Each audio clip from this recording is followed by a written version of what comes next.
सुप्रभात प्यारे बच्चों। हिंदी भाषा की डिजिटल कक्षा में आप सभी लोगों का एक बार पुनः हार्दिक अभिनंदन करता हूँ।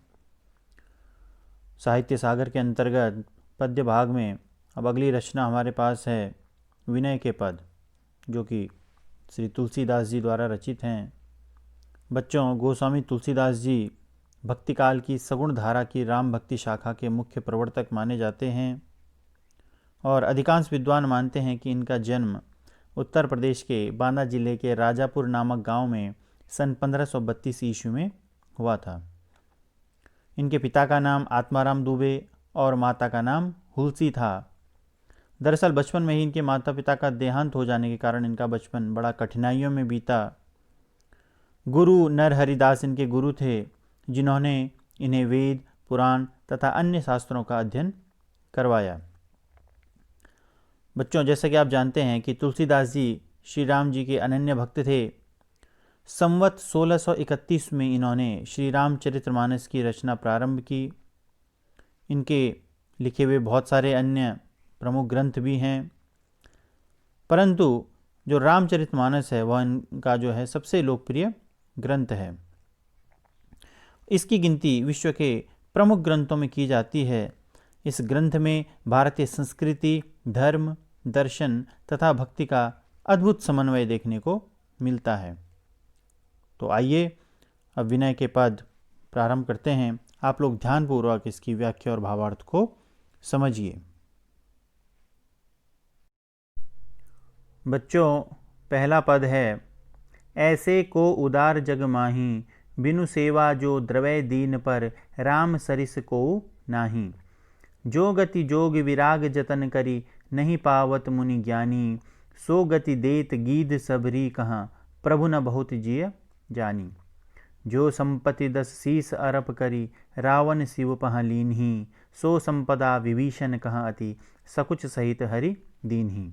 तुलसीदास सब भांति सकल सुख, जो चाहसी मन मेरो। तो भजु राम काम सब पूरन, करें कृपा निधि तेरो। राम भक्ति शाखा के प्रमुख कवि तुलसीदास जी ने इन पदों में अपने आराध्य देव भगवान श्री राम जी की महिमा का गुणगान किया है। तो आइए अब पंक्तिवार हम इसके अर्थ को जानेंगे।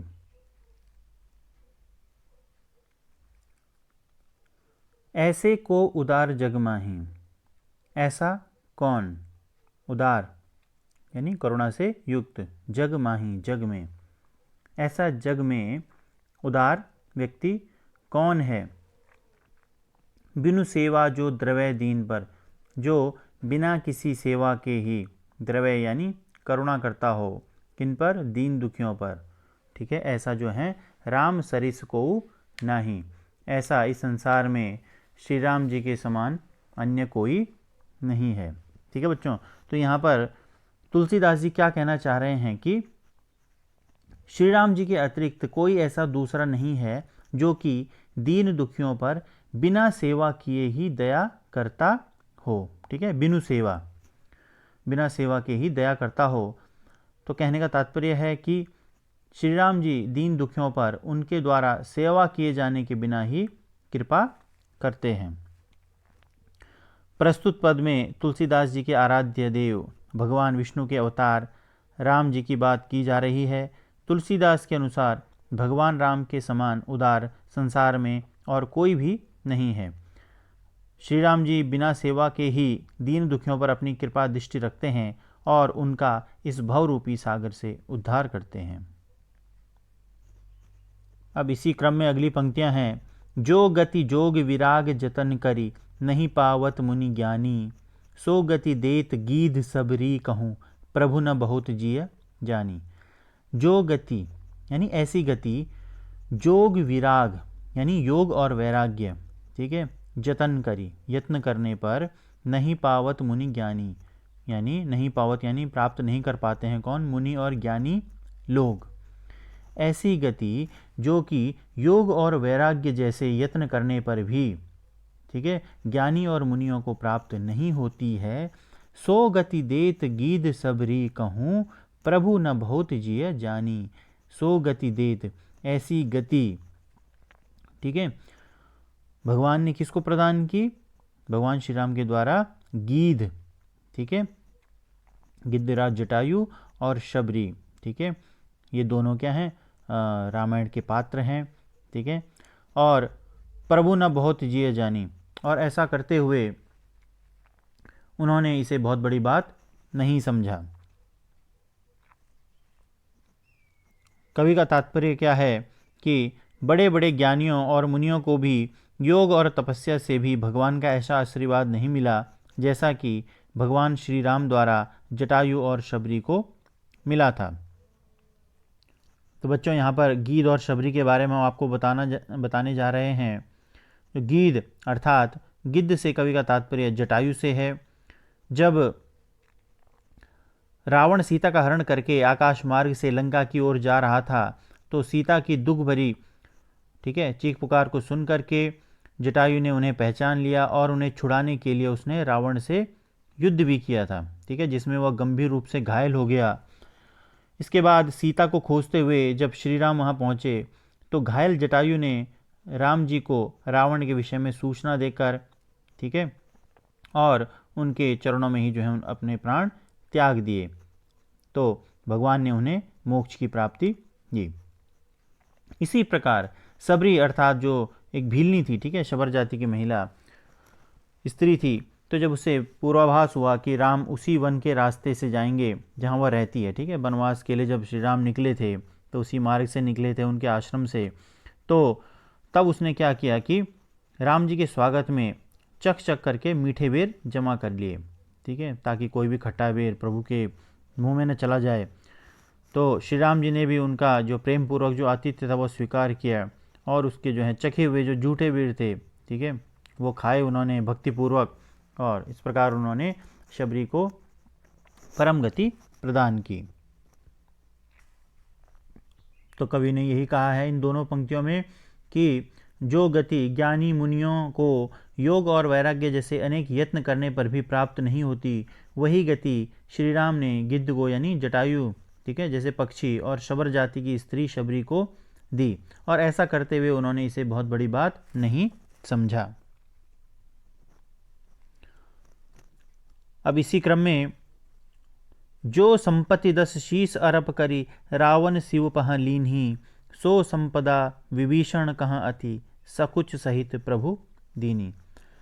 अब इसके बाद तुलसीदास जी कहते हैं कि जो संपत्ति यानी ऐसी संपत्ति, लंका की बात यहाँ पर हो रही है कि 10 शीस अर्प करी, ठीक है, 10 सिरों को अर्पण करके, ठीक है, रावण शिव पह लीनी, रावण ने शिव यानी भगवान शिव से क्या की थी? प्राप्त की थी, घोर तपस्या करके, ठीक है, उसने क्या किया? भगवान शिव को प्रसन्न करने के लिए अपने 10 सिरों को काटकर, ठीक है, चढ़ा दिया, जिससे प्रसन्न होकर के भगवान शिव ने उसे अनेक वरदान और सोने की लंका प्रदान की थी। तो ऐसे जो सोने की लंका जो कि दशानन रावण ने 10 सिरों को चढ़ाने के बाद प्राप्त की थी, सो संपदा विभीषण कहाँ अति सकुच सहित प्रभु दीनी।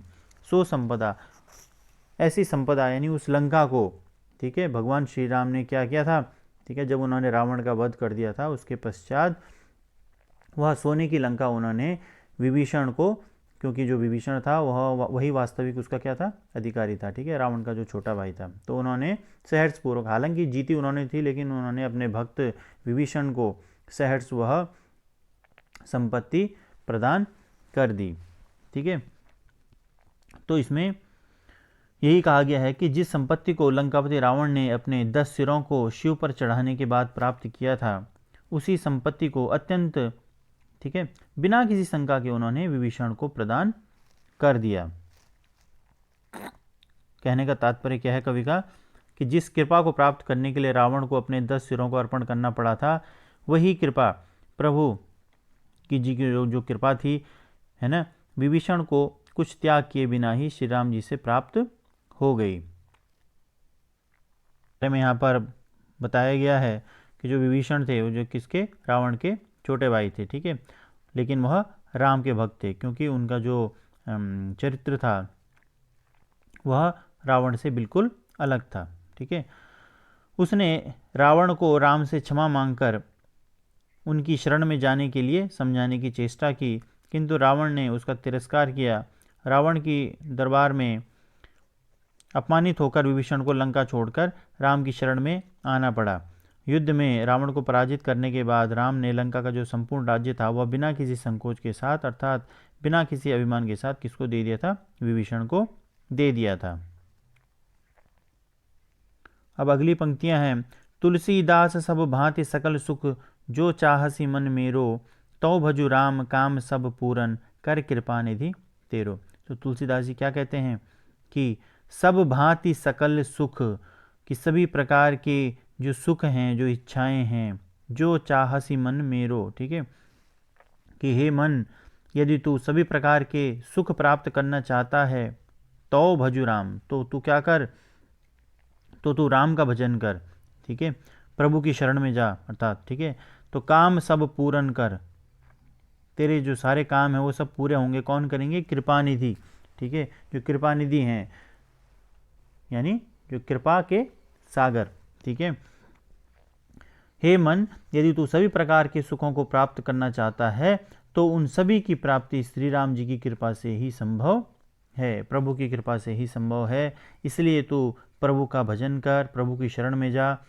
प्रभु जो हैं, जो श्री राम हैं, वे कृपा के सागर हैं और वे ही हमारी सभी प्रकार की इच्छाओं की पूर्ति कर सकते हैं, ठीक है बच्चों। तो कहने का भाव यहाँ पर क्या है कि जो तुलसीदास जी हैं वह भगवान राम जी का भजन करने के लिए कह रहे हैं, क्योंकि श्री राम ही सबसे उदार हैं, जिनकी आराधना से मोक्ष प्राप्त होता है। तुलसीदास जी कहते हैं कि मेरा मन जितने भी प्रकार के सुख चाहता है वे सब राम की कृपा से प्राप्त हो जाएंगे। अतः हे मन तू राम का भजन कर, राम जो हैं कृपा के सागर हैं, वे हमारी सभी मनोकामनाएं पूर्ण करेंगे। जैसे राम ने जटायु को और शबरी को परम गति तथा विभीषण को लंका का राज्य प्रदान किया था। इस प्रकार उन्होंने अपने भक्तों पर कृपा दृष्टि बनाई। तो बच्चों इस प्रकार यह व्याख्या है इस संपूर्ण पद की। प्रस्तुत पद में महाकवि गोस्वामी तुलसीदास जी कहते हैं कि इस संसार में श्री राम के समान कोई दयावान नहीं है, जो कि बिना सेवा के ही दीन दुखियों पर अपनी कृपा बरसाते हैं। कवि कहते हैं कि बड़े बड़े ज्ञानियों और मुनियों को भी योग और तपस्या के भी भगवान का वैसा आशीर्वाद नहीं मिलता जैसा कि भगवान श्री राम के द्वारा जटायु और शबरी को मिला। जिस कृपा को पाने रावण को अपने 10 सिरों को अर्पण करना पड़ा था, वही प्रभु कृपा विभीषण को बिना कुछ त्याग किए, ठीक है, श्री राम जी से प्राप्त हो गई। इसीलिए तुलसीदास जी कहते हैं कि हे मन, अगर मेरे जीवन में सभी सुखों को प्राप्त करना हो और भगवत प्राप्ति करनी है तो प्रभु श्री राम जी को भजो, वही सबका कल्याण करते हैं और सबकी मनोकामना पूर्ण करते हैं। अब इसी क्रम में अगला पद, दूसरा पद है हमारे पास। जाके प्रियन राम वैदेही, तजिए ताहि कोटि बैरी सम, यद्यपि परम स्नेही, तजो पिता प्रहलाद विभीषण बंधु भरत महतारी, और बलि गुरु तजो कंत ब्रज बनि तनी, भये मुद मंगलकारी। नाते नेह राम के मनियत, सुहृद सुसेव्य जहाँ लो, अंजन कहाँ आँख जहीं फूटे, बहुतक कहों कहाँ लो। तुलसी सो सब भांति परम हित, पूज्य प्राण ते प्यारो, जासों हाय स्नेह राम पद, ए तो मतो हमारो। तो बच्चों उपयुक्त पद में महाकवि तुलसीदास जी यह संकेत कर रहे हैं कि प्रभु से प्रेम न करने वाले व्यक्ति से हमें किसी भी प्रकार का कोई संबंध नहीं रखना चाहिए, और कुछ उदाहरणों के द्वारा भी उन्होंने इस बात को स्पष्ट किया है। तो आइए अब पंक्तिवार इसका अर्थ समझेंगे। तो बच्चों तुलसीदास जी कहते हैं कि जाके प्रिय न राम वैदेही, ठीक है, कि जाके प्रिय, जिसके प्रिय, जिस व्यक्ति के प्रिय, ठीक है, राम वैदेही, राम अर्थात श्री राम और वैदेही अर्थात सीता, यानी जिस व्यक्ति को श्री राम और सीता के प्रति अनुराग नहीं है, प्रेम नहीं है, ईश्वर के प्रति जो क्या है प्रेम भाव नहीं रखता है, तजिए ताही, तजिए अर्थात उसको त्याग दीजिए, कोटि बैरी सम, किसके समान, बैरी के समान, शत्रु समझ करके उसे त्याग देना चाहिए, अर्थात उससे किसी भी प्रकार का संबंध नहीं रखना चाहिए, यद्यपि परम स्नेही, चाहे वह व्यक्ति अपना कितना भी प्रिय क्यों ना हो। ठीक है बच्चों, प्रस्तुत पद में यही कहने का प्रयास किया है कवि ने कि जिस मनुष्य के मन में भगवान राम के प्रति, माता सीता के प्रति प्रेम की भावना न हो, वह मनुष्य किसके समान है? बैरी सम, अर्थात शत्रुओं के समान है। और तजिए ताही, ऐसे मनुष्य को क्या करना चाहिए? त्याग देना चाहिए, भले ही यद्यपि परम स्नेही, चाहे वह आपका कितना ही परम स्नेही यानी प्रेमी क्यों ना हो। अब अगली पंक्ति है, उदाहरण के द्वारा जो समझाया गया है। सबसे पहला है, तज्यो पिता प्रहलाद, विभीषण बंधु और भरत महतारी। ठीक है बच्चों, तो कवि कहते हैं कि जिस प्रकार से तज्यो पिता प्रहलाद, ठीक है, जैसे प्रहलाद ने प्रभु भक्ति का विरोध करने वाले अपने पिता हिरण्यकशिपु को त्याग दिया था, अर्थात उनकी आज्ञा का उल्लंघन किया था। ठीक है बच्चों, क्योंकि जो हिरण्यकशिपु था वह स्वयं को ही भगवान मानता था। ठीक है, वो कहता था कि मेरी उपासना करो, मैं ही ईश्वर हूँ, है ना, इसलिए वह अपने पुत्र को प्रभु भक्ति नहीं करने देता था। ठीक है, उसका विरोध करता था, इसलिए प्रहलाद ने अपने पिता को त्याग दिया। इसी तरह से विभीषण बंधु, विभीषण, ठीक है, अभी विभीषण के बारे में हमने आपको बताया था, जो कि किसके, रावण का जो छोटा भाई था। ठीक है, तो विभीषण ने भी क्या किया? श्री राम के विरोधी अपने भाई रावण का परित्याग कर दिया था, उसको छोड़ दिया था, उसका त्याग कर दिया था। और इसी तरह से भरत महतारी, ठीक है, भरत महतारी अर्थात भरत ने क्या किया था? महतारी को यानी अपनी माँ को छोड़ दिया था। ठीक है, तो क्यों छोड़ा था? कि तो भरत ने श्री राम के वनवास व पिता की मृत्यु का कारण अपनी माता कैकेयी को छोड़ दिया था। इसी कारण से उन्होंने छोड़ा, क्योंकि कैकेयी ने क्या किया था? उन्होंने ही श्री राम के लिए 14 वर्ष का वनवास मांगा था राजा दशरथ से वचन में। ठीक है, जिसको देने के पश्चात जो राजा दशरथ थे वे शोक में चले गए, जिस कारण उनकी मृत्यु हो गई। और जब भरत ननिहाल से लौटे, है ना, क्योंकि उस वक्त वे ननिहाल में थे, वहाँ से जब लौटते हैं तो देखते हैं जो पूरा परिदृश्य, तो इस कारण से उन्हें क्या हो गया? अपनी माता से क्रोध हुआ, है ना, और जिस कारण से उन्होंने क्या किया? अपनी माता को त्याग करके वे भी क्या है? प्रभु की शरण में चले गए। तो कवि कहते हैं कि प्रहलाद ने अपने पिता को, विभीषण ने अपने भाई और भरत ने अपनी माता का त्याग कर दिया था। ठीक है,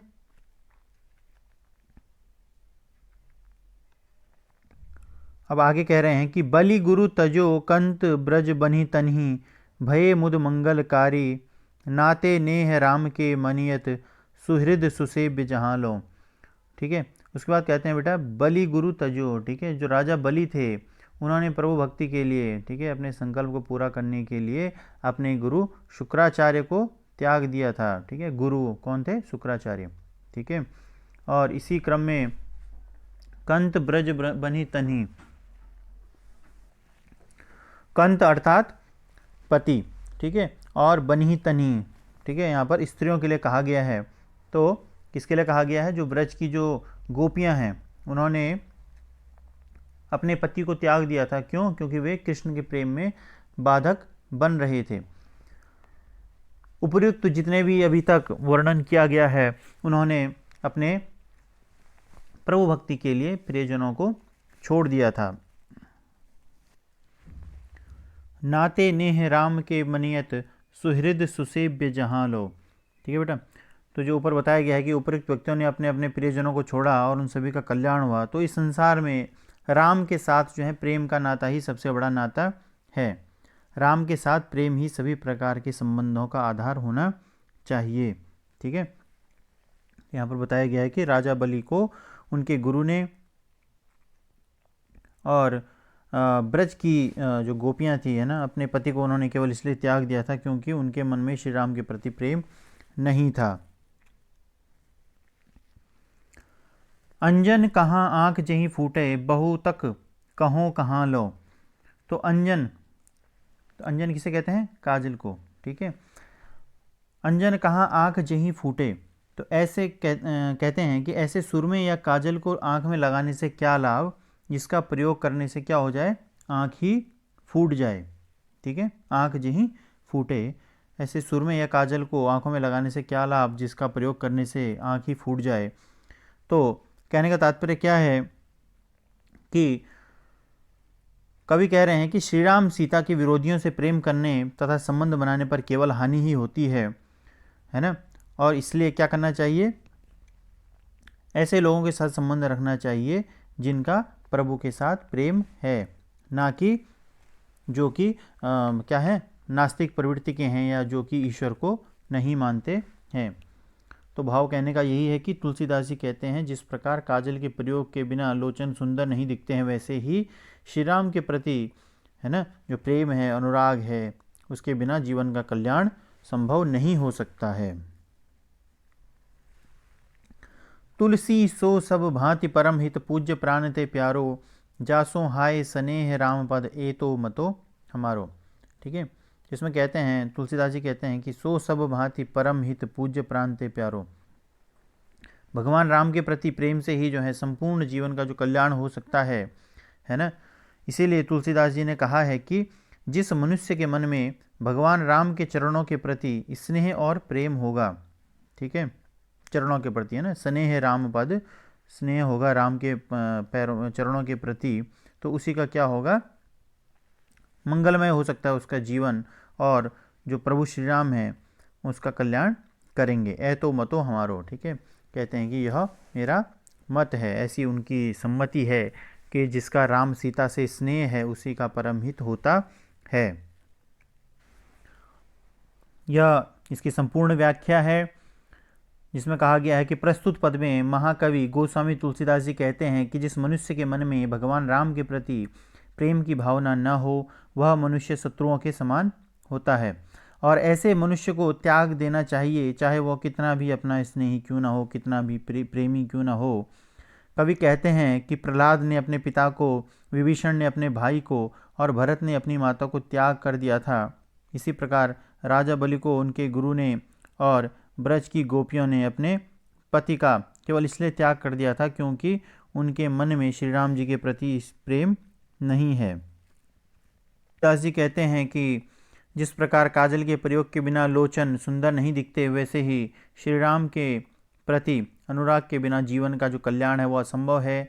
भगवान राम के प्रति प्रेम से ही संपूर्ण जीवन का कल्याण हो सकता है। और अंत में महाकवि गोस्वामी तुलसीदास जी कहते हैं कि जिस मनुष्य के मन में भगवान राम के चरणों के प्रति स्नेह और प्रेम, उसी का जीवन मंगलमय होगा और प्रभु श्री राम उसका कल्याण करेंगे। विनय के पद का केंद्रीय भाव, मूल भाव।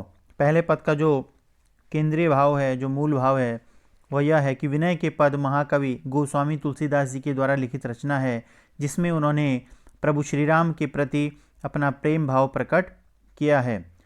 प्रथम पद में उन्होंने श्री राम जी की उदारता का वर्णन किया है। कवि कहते हैं कि श्री राम बिना सेवा के ही अपने भक्तों पर दया करते हैं। जो ज्ञान और प्रेम बड़े बड़े ऋषियों और मुनियों को प्राप्त न हो सका, वह सहज में जटायु और शबरी को प्राप्त हो गया।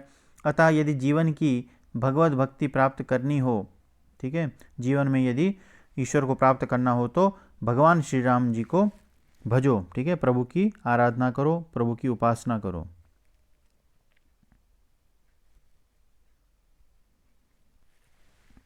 इसी प्रकार बच्चों, द्वितीय पद में गोस्वामी तुलसीदास जी कहते हैं कि जिस व्यक्ति के मन में भगवान श्री राम के प्रति प्रेम न हो, उसे त्याग देना चाहिए, चाहे वह कितना ही परम मित्र क्यों न हो। जिस प्रकार प्रहलाद ने अपने पिता को, विभीषण ने अपने भाई को और भरत ने अपनी माता का त्याग कर दिया था, राजा बलि को उनके गुरु ने, ब्रज की गोपियों ने अपने पति को केवल इसलिए त्याग दिया था क्योंकि उनके मन में श्री राम के प्रति प्रेम नहीं था। अतः जिसके मन में श्री राम के प्रति प्रेम होगा, उसी का कल्याण होगा। तो बच्चों, इस तरह से विनय के पद पाठ के दोनों पद संपूर्ण हो चुके हैं। दोनों का भावार्थ हमने आपको भली भांति समझा दिया है। आप लोग भी घर पर इन दोनों पदों का भली भांति अभ्यास अवश्य करें। आज के लिए बस इतना ही। धन्यवाद।